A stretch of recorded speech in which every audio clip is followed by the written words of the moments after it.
நம்முடைய முதலமைச்சர் அவர்கள் நம்முடைய இந்த முப்பெரும் விழாவை நமக்கு ஒரு வாழ்த்து கடிதம், வாழ்த்து மடல் அனுப்பியிருக்கிறார்கள். இது ஆதித்தமிழர் கட்சி கிடைத்த ஒரு மிகப்பெரிய அங்கீகாரமாக நான் பார்க்கிறேன். நம்முடைய முதலமைச்சர் அவர்கள் எங்கிருந்தாலும் இந்த மக்களுடைய உணர்வுகளை புரிந்து கொண்டு நமக்காக ஒரு வாழ்த்து செய்தி அனுப்பியிருப்பதை உங்கள் முன்பாக படிக்கிறேன்.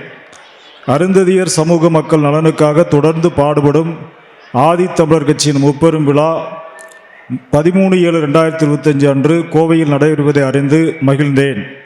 முத்தமிழறிஞர் கலைஞர் தலைமையிலான அரசால் அருந்ததியருக்கு உள்ஒதுக்கீடு வழங்கப்பட்டதன் 16ஆம் ஆண்டு வெற்றி விழா, காலனி என்கிற பெயரை அரசு ஆவணங்களில் நீக்கியதற்காக தமிழக அரசுக்கு நன்றி பாராட்டு விழா, சுதந்திர போராட்ட வீரர் பொல்லானுக்கு வீரவணக்கு விழா ஆகிய 3 காரணங்களுக்காக இந்த விழா கொண்டாடப்படுவது சிறப்பு. முத்தமிழறிஞர் கலைஞர் அவர்களும் திராவிட முன்னேற்றக் கழகமும் சமூகத்தின் மிக மிக அடித்தளத்தில் அழுத்தப்பட்டு கிடந்த அருந்ததியின மக்களின் முன்னேற்றத்திற்கான முயற்சிகளை முன்னெடுத்த தருணங்கள் நினைவில் அலைமோதுகின்றன. கல்வி வேலைவாய்ப்பில் அருந்ததியின மக்களை முன்னேற்ற வேண்டும் என்கிற நோக்கத்துடன் முத்தமிழறிஞர் அவர்கள் முதலமைச்சராக இருந்த பொழுது 2008ஆம் ஆண்டு ஆதி திராவிடர்களுக்கான 18% இடஒதுக்கீட்டில் இருந்து அருந்ததியர்களுக்கு 3% உள் ஒதுக்கீடு வழங்குவது என்று சென்னை உயர்நீதிமன்றத்தின் ஓய்வு பெற்ற நீதியரசர் MS ஜனார்த்தனம் குழு அளித்த அறிக்கையின் அடிப்படையில் முடிவு செய்யப்பட்டது. அதன்படி 2009ஆம் ஆண்டில் அருந்ததியினருக்கான இடஒதுக்கீடு சட்டம் தமிழ்நாடு சட்டப்பேரவையில் நிறைவேற்றப்பட இருந்த சூழ்நிலையில் முத்தமிழறிஞர் கலைஞர் அவர்கள் முதுகுத்தண்டில் அறுவை சிகிச்சை செய்து கொண்டு மருத்துவமனையில் இருந்தார். ஆனால் அப்போது துணை முதலமைச்சர் என்ற முறையில் அருந்ததியர் இடஒதுக்கீட்டுக்கான மசோதாவை சட்டப்பேரவையில் நானே முன்மொழிவதற்கான வரலாற்று சிறப்புமிக்க வாய்ப்பு எனக்கு கிடைத்தது. மருத்துவமனையில் இருந்து முத்தமிழறிஞர் கலைஞர் அவர்கள் விடுத்திருந்த வேண்டுகோளை ஏற்று அனைத்து உறுப்பினர்களும் ஒருமனதாக அந்த மசோதாவிற்கு ஆதரவு அளித்து அருந்ததியினருக்கு 3% உள்ஒதுக்கீடு வழங்கும் மசோதா 26/2/2009 அன்று சட்டப்பேரவையில் நிறைவேற்றப்பட்டது. அதனை உடனடி விளைவாக 2009-2010ஆம் ஆண்டு அருந்ததியின சமுதாயத்தைச் சேர்ந்த 56 மாணவ மாணவியர் மருத்துவ கல்லூரிகளிலும் 1165 மாணவ மாணவிகள் பொறியியல் கல்லூரிகளிலும் சேர்ந்தனர். இந்த எண்ணிக்கை அடுத்தடுத்த ஆண்டுகளில் பல மடங்கு அதிகரித்து தற்போது கலை அறிவியல் கல்லூரிகளில் அருந்ததியின சமுதாயத்தைச் சேர்ந்த மாணவ மாணவிகள் பெருமளவு சேர்ந்து பயின்று வேலைக்கான வாய்ப்புகளையும் பெறும் நிலை ஏற்பட்டுள்ளது. அண்மையில் ஏழை எளிய மாணவ மாணவிகள் தங்கி பயிலும் விடுதிகள் சமூக நீதி விடுதிகள் என்று அழைக்கப்படும் என அளித்தேன். அந்த வரிசையில் ஒன்றுதான் காலனி என்கிற பெயரை அரசு ஆவணங்களிலிருந்து நீக்குவதற்கு உத்தரவும் ஆகும். சமத்துவ சமுதாயம் வளர வேண்டும் என்ற முத்தமிழறிஞர் கலைஞர் அவர்களின் நீண்ட நெடுங்கனவை நனவாக்குவதற்கான ஒரு படியாகவே இந்த முன்னெடுப்புகளை கருதுகிறேன்.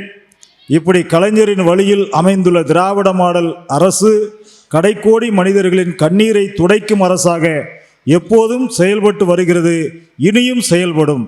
பெற்ற வெற்றியினை நினைவு கூறவும் பெற வேண்டியவை குறித்து விழிப்புணர்வு பெறவும் ஆதித்தமிழர் கட்சியின் இந்த முப்பெரும் விழாவை சிறப்புற நடத்தும் கட்சியின் தலைவர் திரு கு ஜக்கையன் உள்ளிட்ட நிர்வாகிகள் அனைவருக்கும் பாராட்டுக்கள்.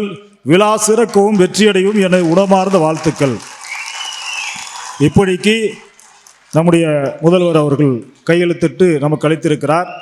அன்பு தோழர்களே, இது ஒரு உணர்வுபூர்வமான விழா. இங்கே நம்முடைய ஐயா அந்தியூர் செல்வராஜ் அவர்கள் பேசும் பொழுது அவரை அறியாமலேயே அவருக்கு கண்ணீர் வந்தது. ஏனென்று சொன்னால் அவ்வளவு வழிகளை சுமந்து கொண்டிருக்கக்கூடிய ஒரு சமூகம், கடைக்கோடியில் பட்டியலின மக்களே மிகவும் கடைக்கோடியில் இருக்கின்ற சமுதாயம். இங்கே நம்முடைய தலைவர்கள் பேசும் பொழுது இங்கே நம்முடைய அண்ணன் மதிவேந்தன் அவர்களுக்கு அமைச்சர் பதவி கொடுத்தது, அண்ணன் திப்பம்பட்டி ஆரிச்சாமி அவர்களுக்கு நலவாரியம், நம்முடைய ஐயா அந்தியூர் செல்வராஜ் அவர்களுக்கு ராஜ்யசபா MP, நம்முடைய கனிமொழி அவர்களுக்கு துணைத் தலைவர் தூய்மை பணியாளர் நலவாரியத்தில் என்று சொன்னார்கள். என்னை பொறுத்த மட்டில் இந்த பதவிகள் எல்லாம் தனி நபர்களுக்கானதான். ஆனால் அருந்ததியர் இடஒதுக்கீடு என்பது ஒரு சமூகமே மிகப்பெரிய அளவில் மாற்றத்திற்கான ஒரு அடித்தளமாக இருந்தது. ஏனென்று சொன்னால், இப்படி நாம் பதவிகளை சொல்லும்போது அதிமுகவினரும் சில பொறுப்புகளை சொல்வார்கள். நாங்களும் ஒருவரை தனபாண்டு ஒருவரை நாங்கள் சபாநாயகர் ஆக்கினோம் என்று சிலர் சொல்வார்கள். ஆனால் எங்களை பொறுத்த மட்டில் தனிநபர்களுக்கான பொறுப்பு என்பது முக்கியம்தான், அதை மறுக்கவில்லை. அதையும் தாண்டி சமூகத்திற்கான ஒரு மிகப்பெரிய மாற்றம், ஒரு ஆண்டில் மட்டும் 125 MBBS மாணவர்கள் கிடைக்குதுன்னு சொன்னோம்னா அதை விட ஒரு மிகப்பெரிய மாற்றம்.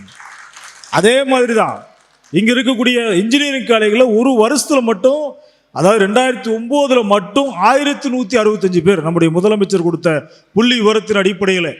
இதுதான் உண்மையாகவே ஒரு மிகப்பெரிய ஒரு சமூக நீதிக்கான அரசு என்பதற்கு ஒரு உதாரணம் என்று சொன்னால் அது நம்முடைய தலைவர், நம்முடைய முத்தமிழர் கலைஞருடைய அரசு, நம்முடைய முத்துவேல் கருணாநிதி அவர்களுடைய அரசாகவும் இன்றைக்கு இருக்கிறது என்பதை நாம் கண்கூடாக பார்க்கிறோம்.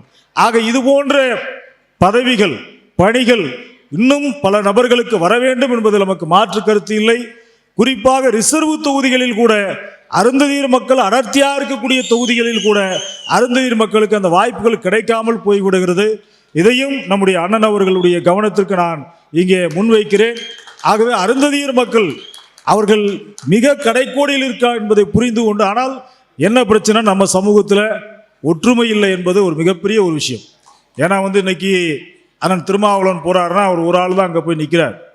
டாக்டர் கிருஷ்ணசாமியோ ஜான் பாண்டியோ போட்டோம்னா அவங்களாம் எல்லாம் வளர்ந்துட்டாங்க, அவங்கள்ட்ட ஒரு ஒற்றுமை இருக்கிறது. நம்ம தலைவர், நம்முடைய தலைவர் முதலமைச்சர் இந்த இடஒதுக்கீடு விஷயமா கூப்பிடும்போது நம்ம இதில் 45-50 சங்கம் போய் நிற்கிறாங்க.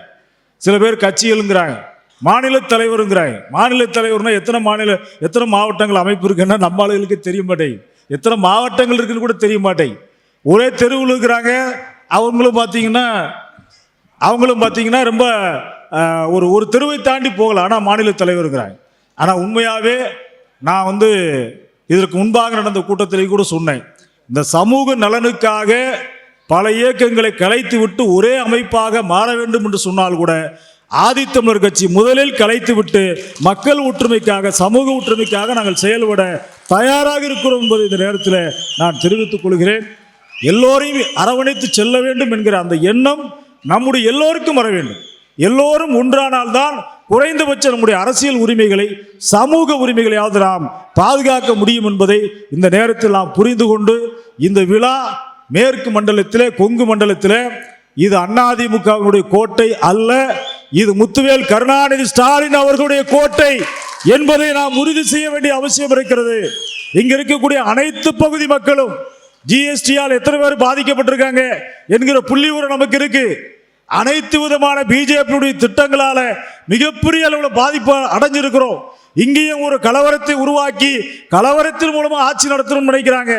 அவர்களுக்கு உறுதுணையாக சில பேர் போறாங்க. தமிழ்நாட்டில் மும்மொழி கொள்கையே கிடையாது.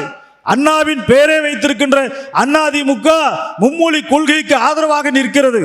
அமித்ஷா சொல்றாரு மும்மொழி கொள்கையை நாங்கள் ஏற்போம்னு சொல்றாரு. எல் முருகன் கூட சொல்றாரு நாங்க ஆட்சிக்கு வந்தா மும்மொழி கொள்கை அமல்படுத்தோம்னு சொல்றாரு. அதிமுக பேச முடியாம தவிக்கிறாங்க. தமிழ் மக்களை தயவு செய்து, தமிழ் மக்களை தேர்தல் அரசியலுக்காக நீங்கள் விட்டு கொடுத்தாதீர்கள், காட்டி கொடுத்து விடாதீர்கள் என்பதைத்தான் இந்த நேரத்தில் நம்முடைய மக்கள் மத்தியில் கொண்டு செல்ல வேண்டிய அவசியம் இருக்கிறது. தமிழ் மக்களிலும் ஆதித்தமிழ் மக்களுடைய நிலை மிக மிக மிக கடைக்கோடியில் இருக்கிறது. அவர்களை முன்னேற்றி விடுவதற்காக நமக்கு கிடைத்த ஒரே ஆயுதம் முத்துவேல் கருணாநிதி ஸ்டாலின் திராவிட முன்னேற்ற கழகம் என்பதுதான் என்பதை உணர்ந்து இன்றைக்கே களப்பணி ஆற்றுங்கள். நம்முடைய அண்ணன் செந்தில் பாலாஜி அவர்கள் சொன்னதை போல இது தேர்தல் பிரச்சார கூட்டம் தான். நாம திராவிட முன்னேற்ற கழகத்திற்கான ஆதரவு கூட்டம் தான். திராவிட முன்னேற்ற கழகம் மீண்டும் வெற்றி வரும். நம்முடைய அண்ணன் ஸ்டாலின் அவர்கள் மீண்டும் முதலமைச்சராக வருவார் என்பதை இந்த நேரத்தில் தெரிவித்து, நல்ல ஒரு வாய்ப்பினை வழங்கிய கொங்கு மண்டலத்தினுடைய ஆதித்தமிழர் கட்சியுடைய நிர்வாகிகள் அனைவருக்கும் இந்த நேரத்தில் நன்றி சொல்ல கடமைப்பட்டிருக்கிறேன். அதே மாதிரி கவனமா போங்க. அடுத்த நம்முடைய செயல்பாடு மிக முக்கியமான செயல்பாடு இருக்கிறது. அது கன்னியாகுமரியிலிருந்து நம்முடைய சென்னை கோட்டை வரைக்கும் ஒரு ஊர்தி பிரச்சார பயணம். நம்முடைய மக்கள் இருக்கிற பகுதியில் எல்லா பகுதிகளுக்குமே செல்வதை போல ஒரு திட்டத்தை உருவாக்கி இருக்கிறோம். அந்த ஊர்தி பிரச்சாரத்தினுடைய பெயர் திராவிடத்தின் எழுச்சி, தமிழ்நாட்டின் வளர்ச்சி என்பதுதான். திராவிடத்தின் எழுச்சி, தமிழ்நாட்டின் வளர்ச்சி, கன்னியாகுமரியிலிருந்து கோட்டை வரைக்கும் நம்முடைய ஊர்தி பிரச்சார பயணம் செல்லும். நிச்சயமாக அண்ணன் செந்தில் பாலாஜி அவர்களும் இந்த ஊர்தி பிரச்சாரத்துக்கு கண்டிப்பாக நமக்கு மிகப்பெரிய பக்கபலமாக இருப்பார் என்கிற நம்பிக்கையோடு இந்த செய்தியும் நீங்கள் நம்முடைய முதல்வரிடத்தில் கொண்டு செல்ல வேண்டும் என்று உங்களை நான் அன்போடு கேட்டுக்கொண்டு வாய்ப்பிற்கு நன்றி கூறி இந்த மேடைக்கு வந்தமைக்காக அண்ணன் செந்தில் பாலாஜி அவர்களுக்கு, இந்த மேடையில் அமர்ந்திருக்கின்ற தலைவர் பெருமக்கள் அத்துணை பேருக்கும் ஆதி தமிழர் கட்சியுடைய நெஞ்சார்ந்த நன்றிகளை கூறி விடைபெறுகிறேன். நன்றி, வணக்கம்.